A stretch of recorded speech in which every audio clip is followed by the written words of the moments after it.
Welcome back to our channel kung saan tinatalakay natin ang pinakamainit at pinakamahalagang development sa AFP modernization.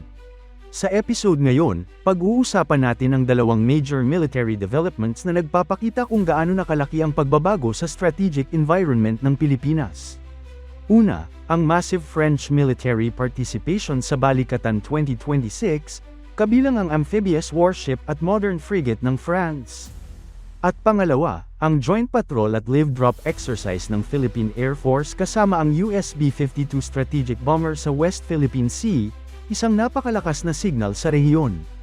So kung interesado kayo sa AFP modernization, allied military cooperation, at kung paano nito binabago ang power balance sa Indo-Pacific, panoorin ninyo hanggang dulo ang video na ito. Pero bago tayo magpatuloy, tandaan natin na ang matatag na Pilipinas ay hindi lang nabubuo sa lakas militar, kundi sa maayos na pamahalaan, paglaban sa korupsyon, pagtanggi sa political fanaticism, at pagsugpo sa fake news. Mahalaga yan para sa tunay na seguridad at katatagan ng bansa. Sa loob ng maraming dekada, ang Balikatan exercises ay kilala bilang pangunahing joint military drills ng Pilipinas at Estados Unidos. Pero ngayong 2026, makikita natin ang isang malaking pagbabago, mas dama-dami na ang European allies na aktibong sumasali, lalo na ang France. Ayon sa mga ulat, magpapadala ang France ng isang amphibious warship at isang modern frigate para sumali sa Balikatan 2026. Ang amphibious warship ay karaniwang ginagamit sa landing operations, humanitarian assistance, disaster response, at power projection. May kakayahan itong magdala ng helicopters, landing craft, armored vehicles, at marines. Samantala, ang French frigate naman ay isang high-tech naval combat ship na may advanced radar, missiles, anti-submarine warfare capability, at air defense systems. Ang pagsama ng ganitong klase ng asset sa Balikatan ay nagpapakita na hindi lang training ang ginagawa, kundi realistic warfighting and expeditionary operations drills. Bakit mahalaga ang France sa Indo-Pacific? Maraming hindi nakakaalam na ang France ay isa sa pinakamalaking Indo-Pacific powers sa Europe. Mayroon silang overseas territories sa Pacific tulad ng New Caledonia at French Polynesia, at malaking naval presence sa Indian at Pacific Oceans. Ibig sabihin, hindi lang sila observer, stakeholder sila sa stability ng rehiyon. Ang pagsali nila sa Balikatan ay malinaw na mensahe na handa silang makipagtulungan sa Pilipinas at sa mga kaalyado nito laban sa anumang destabilizing activities sa rehiyon. Ang paglahok ng France ay hindi simpleng symbolic. Ito ay isang strategic message na ang West Philippine Sea at South China Sea ay hindi na lang usapin ng US at China, global issue na ito. Kapag may European naval assets na lumalapit sa Philippine exercises, lumalawak ang coalition na sumusuporta sa freedom of navigation at international law. Ito rin ay nagpapakita na ang Pilipinas ay hindi isolated, kundi bahagi ng mas malaking network ng democratic at like-minded nations. Ngayon naman, punta tayo sa mas dramatic na development, ang bilateral bomber patrol ng Philippine Air Force kasama ang US B-52 strategic bomber. Ano ang B-52 at bakit ito malaking balita? Ang B-52 Stratofortress ay isa sa pinaka-iconic strategic bombers sa mundo. Kaya nitong magdala ng nuclear weapons, cruise missiles, at precision-guided munitions. May napakahabang range at kayang mag-operate sa buong mundo. Kapag ang isang bansa ay nagpadala ng B-52 sa joint patrol, ibig sabihin nito ay high-level strategic signaling. Hindi ito tulad ng fighter jets lang, ito ay strategic deterrence platform. Noong February 2, 2026, nagsagawa ang PAF at US Pacific Air Forces ng live drop exercise sa Colonel Ernesto Robina Air Base sa Tarlac. Kasama dito ang PAF FA-50PH fighter jets at US B-52 bombers. Ang ganitong exercise ay nagpapakita ng joint strike coordination, target designation, at airspace management. Ibig sabihin, nag-e-ensayo ang PAF kung paano makipag-operate sa isang strategic bomber platform ng US.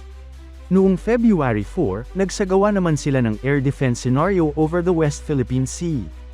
Focus nito ang airspace coordination, command and control integration, joint operational response. Ito ay napakahalaga dahil ang modern warfare ay hindi lang tungkol sa jets at missiles, kundi sa integrated command and control networks.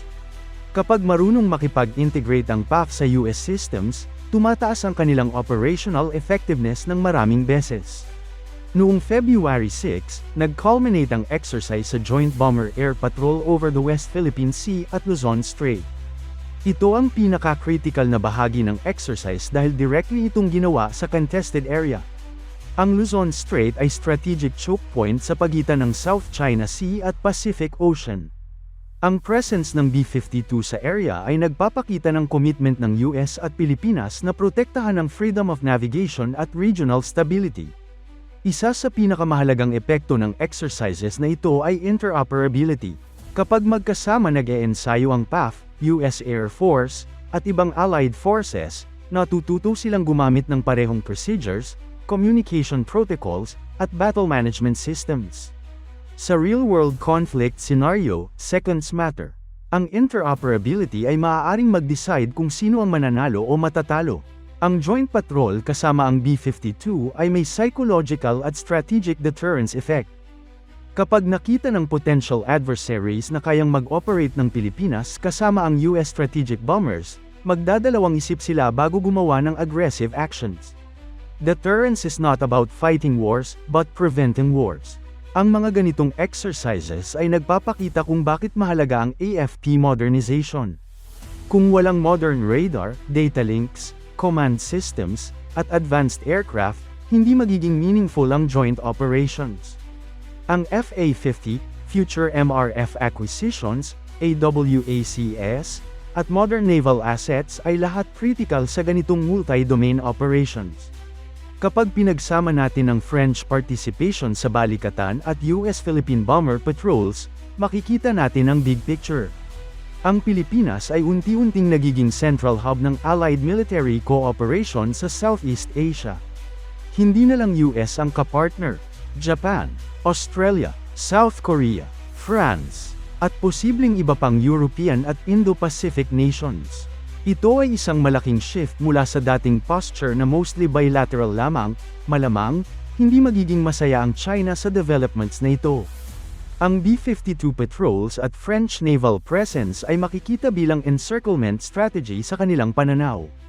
Pero sa international law perspective, ang mga exercises na ito ay legal at within Philippine EEZ and international waters. Ang ibang ASEAN countries ay maaaring makita ito bilang reassurance na may balance of power sa rehiyon. Hindi lahat ng bansa ay kayang mag-host ng ganitong level ng allied exercises, kaya ang Pilipinas ay nagiging strategic anchor sa Southeast Asia. Posibleng mas dumami pa ang European countries na sumali sa balikatan at Philippine exercises, tulad ng UK, Germany, at Italy. Kapag nangyari ito, magiging truly multinational coalition training platform ang Pilipinas. Sa future, posibleng makita natin ang joint missile defense drills, cyber and space domain exercises, integrated naval air-ground operations.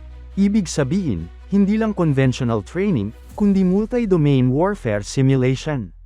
Sa kabuuan, ang pagsali ng France sa Balikatan 2026 at ang joint patrol ng PAF kasama ang US B-52 bomber ay dalawang malaking milestone sa Philippine Defense Cooperation. Ipinapakita nito na ang Pilipinas ay hindi na passive player sa Indo-Pacific, kundi active participant sa regional security architecture. Ang mga ganitong exercises ay hindi lang tungkol sa pagpapakita ng military power, kundi pagpapakita ng unity, deterrence, at commitment sa international law at regional stability. Kung magpapatuloy ang ganitong trajectory, posibleng makita natin ang Pilipinas bilang isa sa pinakamahalagang strategic hubs ng Allied Forces sa Southeast Asia sa susunod na dekada. Kung nagustuhan ninyo ang ganitong analysis, huwag kalimutang mag-like, mag-subscribe, at e-share ang video na ito. Comment down below kung ano ang tingin ninyo sa paglahok ng France at sa B-52 patrol sa West Philippine Sea.